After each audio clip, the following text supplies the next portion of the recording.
Hey, good morning, everybody. Got your coffee? See if we can get this day started. A little bit of fun. Kicking off a new series on Wake Up with Jim this morning. Wake Up with Jim, an audio podcast from Jim Hinckley's America, available on iHeartRadio, here on Podbean and Spotify, and Audacity, and a few others. We're going to be talking about independent thinkers and inspirational people. I think you're going to really enjoy this series. And we have a new contest. I'm going to be giving away a copy of my newest book, Defaced with My Signature. We'll be giving away a copy of the book. Here we are on Route 66, a great, heavily illustrated hard copy book. We'll get to that in a few minutes, and after we share a bit of our program. And of course, want to give a shout out to our very good friends at Uranus Fudge Company and Uranus Fudge Factory and General Store near Lebanon, Missouri. Hey, let's just jump right into this thing today. We're going to be sharing with you the story of kind of an eccentric visionary. You know, the infancy of the auto industry was an era of swashbuckling entrepreneurs, dreamers, swindlers. It was a period of unprecedented societal evolution and technological advancement, and it was an almost magical opportunity for eccentrics and visionaries to craft their vision of the transportation future. Alexander T. Brown, he made a fortune as an inventor, an industrialist, and as an investor in a diverse array of automotive endeavors, including Brown Lip Gear Company and H. Franklin, a leading manufacturer of air-cooled automobiles at the dawn of the 20th century. His son, Julian, benefited greatly from his father's wealth, and he enjoyed the best automobiles available. And in spite of time invested in development of a reputation for being a leading New York playboy, Julian also obtained a first-class education with a focus on mechanical engineering. In 1911, with backing from his father and his father's wealthy friends as investors, he launched the Julian Motor Company. Now, there are a few details about the six-cylinder engine that he developed for use in trucks, automobiles, and boats, but it was billed as the most expensive engine in America. Well, needless to say, that's not a suitable basis for the launching of a successful marketing campaign, and within 1 year, the company had closed its doors. Then in 1918, Julian launched a new endeavor, a company organized to manufacture an exciting and revolutionary automobile. At least that was the proclamation. It was a manifestation of his eccentricity. First, there was the engine, a twin 3 that he had designed. This V6 was set in a specifically designed chassis that allowed for a 21-inch ground clearance, not overly practical in an era of deeply rutted roads. Incredibly, the entire car weighed only 300 pounds. Well, the Julian Motor Car Company had been organized with a goal being the manufacture of the radical vehicle. Well, the project never progressed beyond construction of a prototype, and this company also closed its doors within 1 year. Well, this didn't deter Julian Brown. He had money, he was a dreamer, he was an eccentric, and he was a visionary. In 1925, he unveiled another vehicle and launched the Julian Brown Development Company. This car was unlike anything else on the road, and the June 4th, 1925 issue of the Automotive Industries devoted several pages to the vehicle. After extensive study of radial aeronautical engines and the Adams Farwell automobile that had been produced with a radial engine around 1905, he developed an engine of his own design. The engine, quote, is a 6-cylinder fixed radial air-cooled type mounted at the rear of the chassis. It drives through a combination sliding pinion and planetary type of transmission, giving 4 forward and 2 reverse speeds. Each of the rear axle shafts is connected through a universal joint to one of the side gears of the differential. The wheel bearings are mounted on tubes, which terminate in a ball joint over the universal joint, which is fastened to the housing of the power plant and differential. In other words, this thing was different. Another unusual feature was 4-wheel brakes that could be adjusted with thumb screws on the brake pedal. Hopefully, you're not trying to adjust the brakes while you're driving. Well, styling was somewhat antiquated. Fleetwood developed the custom body designed by Brown using aluminum panels over wood framing. The interior was also a reflection of Brown's eccentricity. The driver's seat was centered in the front, and immediately behind was a bench for 2 passengers. And there were 2 folding seats on the sides behind the driver. The venture proved to be far more successful than previous endeavors, in that 6 vehicles were hand-built and sold before the company declared bankruptcy.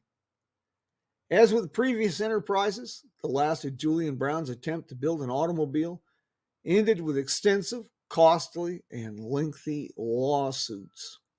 But, the radial engine that Brown developed, well, it was revolutionary enough that it was applied for aeronautical use.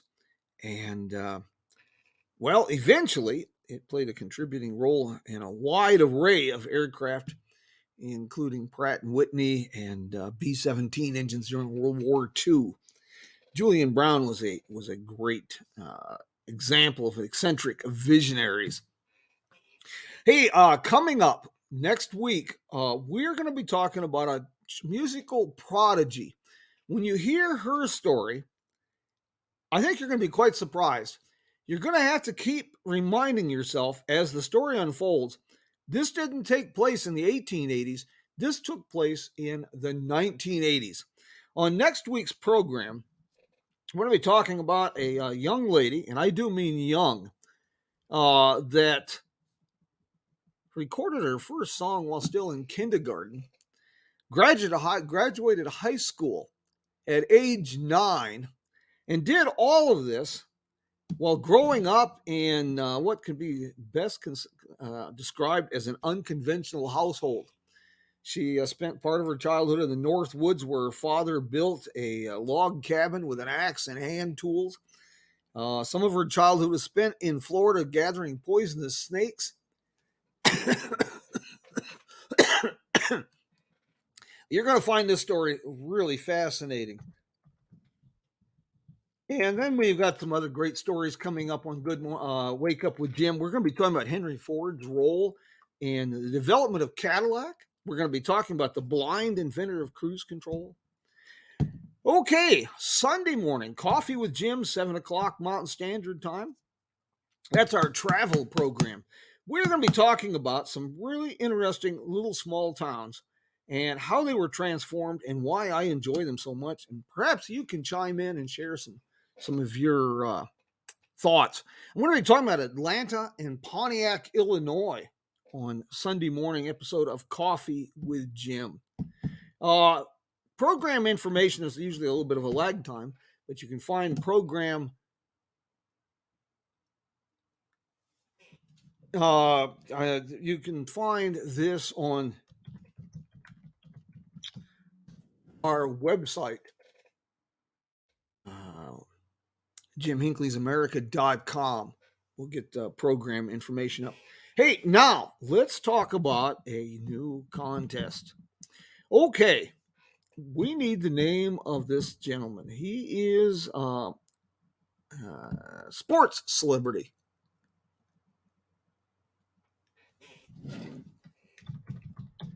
And here's the first hint.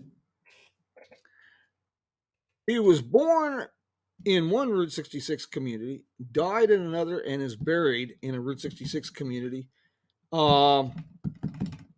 course, those communities when he was born were not Route 66. Was not a Route 66 community. There you go. We'll start with that. We've got some suggestions for a podcast here. New B grade movie commentary podcast, Flicks and Friends, debuts this Saturday. Well, that sounds interesting. The Slightly Serious Show returns for a new season in July or early August. Very good. Hey, do you have a podcast to recommend? Well, chime in, send it along. See if you know the name of that sports celebrity, and I'll send you a copy of my latest book. Well, that about wraps it up for this morning. Unless we have any questions, ideas, or suggestions. I think you're going to find this series very interesting, and invite your friends.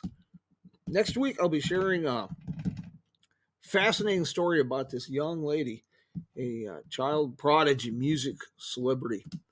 I was quite surprised to be really, really odd when I read her story, and I became very obsessed with her music. Ralph William podcast, the old man's podcast show, TalkNet Live.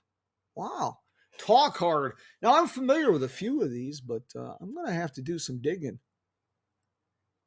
The Gray Area.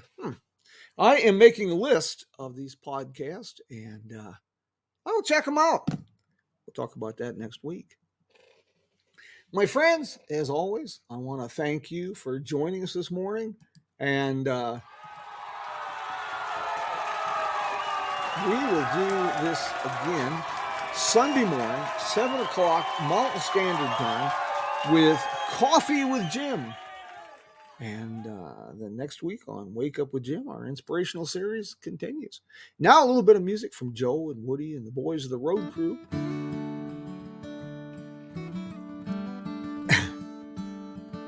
RoadCrew66.com if you need some inspiration for your road trip adventure. Say hello to a new friend. Or if you need on an old road. Take a 2-lane trip of memories into mysteries unknown. Come along for the ride.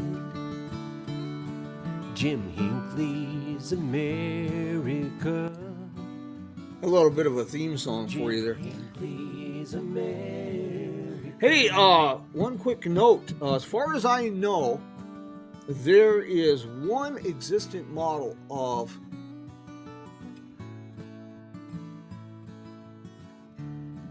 well, I thank you for that tip. As far as I know, one of Julian Brown's cars still exists at the National Museum in Reno, Nevada, formerly the Harris Auto Collection. And it's quite an interesting automobile, to say the very least. We're not going to be sticking just with automotive. I've got some very inspirational people to share with you. I think you're going to like this. Invite your friends. It's a great way to start a morning. And my friends, until we meet again, talk to you Sunday morning. We're going to be talking about great small town America, Atlanta and Pontiac, Illinois. We'll see you then. Vaya con Dios, mi amigos. Adios.